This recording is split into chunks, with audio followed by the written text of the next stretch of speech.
अस्सलाम वालेकुम। I am Malik जहां से Mumtaz with second year chemistry.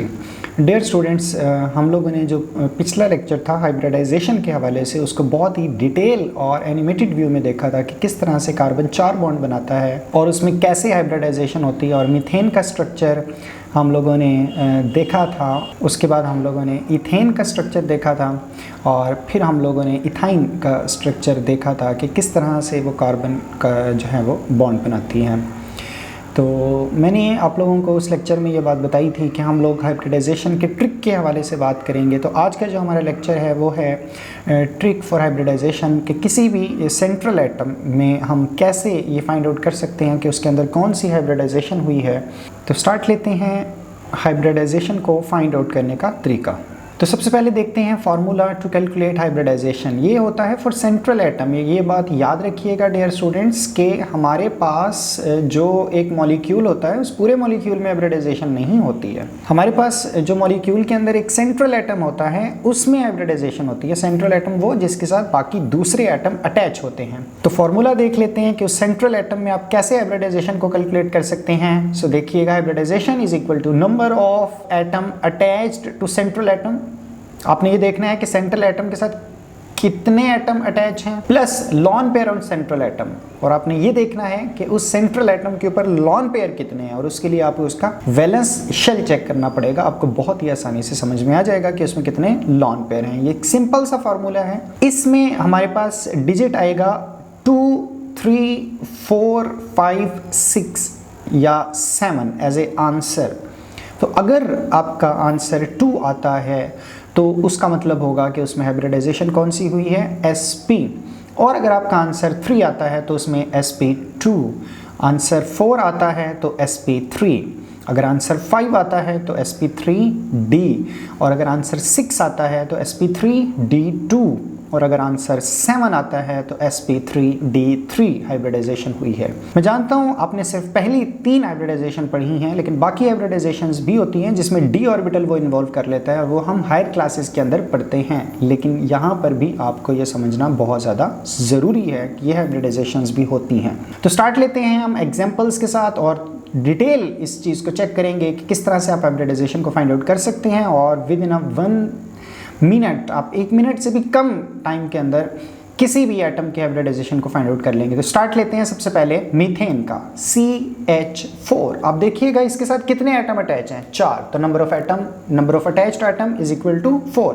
अब कार्बन के वैलेंस में कितने इलेक्ट्रॉन होते हैं, 4। आपने सिर्फ वैलेंस इलेक्ट्रॉन चेक करना है। तो कार्बन के वैलेंस में 4 इलेक्ट्रॉन्स होते हैं, वो चारों के चारों उसने यूज कर लिया हाइड्रोजन के साथ बॉन्ड बनाने में, तो उसके पास कोई लॉन पेयर नहीं बचा, 0 हो जाएगा लॉन पेयर। तो इसको सम कर देते हैं, 4 + 0, तो आपका आंसर क्या हो जाएगा, 4। तो मैंने आपसे क्या कहा था कि अगर 4 आंसर हो तो कौन सी हाइब्रिडाइजेशन होगी, sp3। तो देखिए कितनी आसानी से आपने इसमें हाइब्रिडाइजेशन को फाइंड आउट कर लिया। सेकेंड एग्जाम्पल देखते हैं, अमोनिया NH3।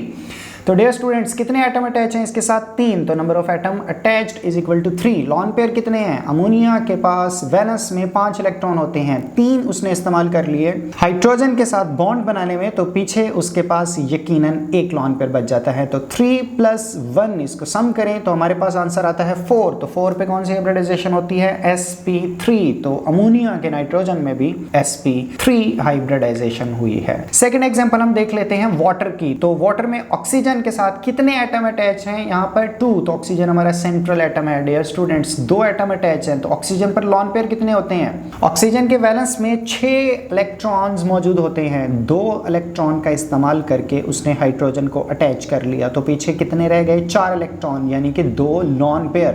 तो इनको सम कर देते हैं, 2 + 2 इज इक्वल टू 4। तो इसमें भी ऑक्सीजन में कौन सी हाइब्रिडाइजेशन हुई है, sp3 हाइब्रिडाइजेशन। हम एक और एग्जांपल लेते हैं, IF7 में आयोडीन में हाइब्रिडाइजेशन हम देखना चाह रहे हैं। तो डियर स्टूडेंट्स आयोडीन के वैलेंस शेल के अंदर कितने इलेक्ट्रॉन्स होते हैं, 7 इलेक्ट्रॉन्स होते हैं। तो 7 के 7 इलेक्ट्रॉन उसने चूंकि फ्लोरीन के साथ बॉन्ड बनाने में इस्तेमाल कर लिए, तो लॉन पेयर तो उसके पास कोई नहीं बचा, तो लॉन पेयर हो जाएगा 0। तो सम करते हैं, 7 + 0 इज इक्वल टू 7। तो 7 पर कौन सी हाइब्रिडाइजेशन होती है, आप टेबल में भी देख सकते हैं, sp3d3। तो आयोडीन के अंदर sp3 D3 हाइब्रिडाइजेशन हुई है। नेक्स्ट हम देख लेते हैं ज़ीनॉन ट्राई ऑक्साइड XeO3। इसमें ज़ीनॉन हमारा सेंट्रल एटम है। सेंट्रल एटम के साथ कितने एटम अटैच हैं? 3 एटम अटैच हैं।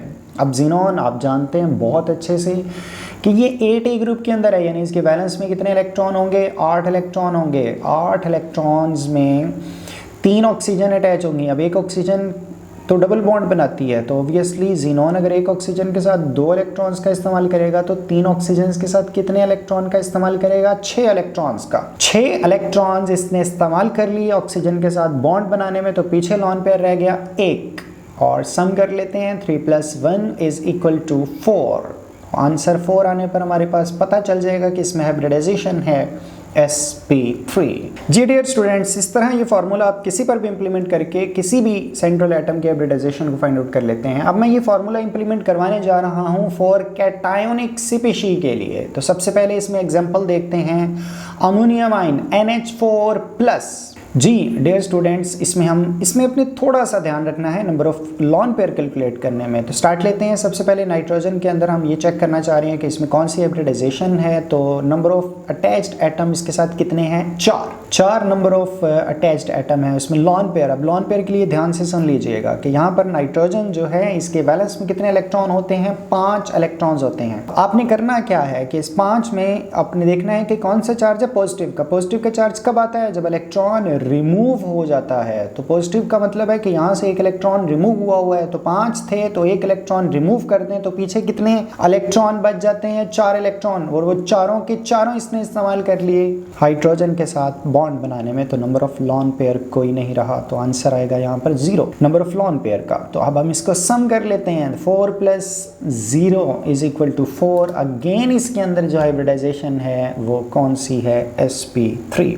एक और एग्जांपल लेते हैं आपकी बेस्ट अंडरस्टैंडिंग के लिए, H3O+ की। तो सबसे पहले यहाँ पर हम ऑक्सीजन की हाइब्रिडाइजेशन चेक करना चाह रहे हैं। तो देखें नंबर ऑफ अटैच्ड एटम कितने हैं ऑक्सीजन के साथ? 3 है। यहाँ पर लॉन पेयर का मैंने आपसे कहा था, ध्यान रखिएगा।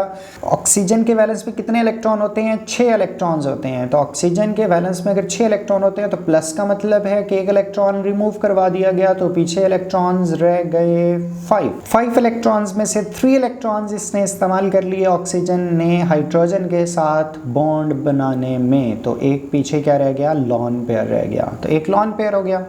तो सम कर लेते हैं, 3 + 1 = 4। तो इसमें हाइब्रिडाइजेशन क्या होगी? sp3।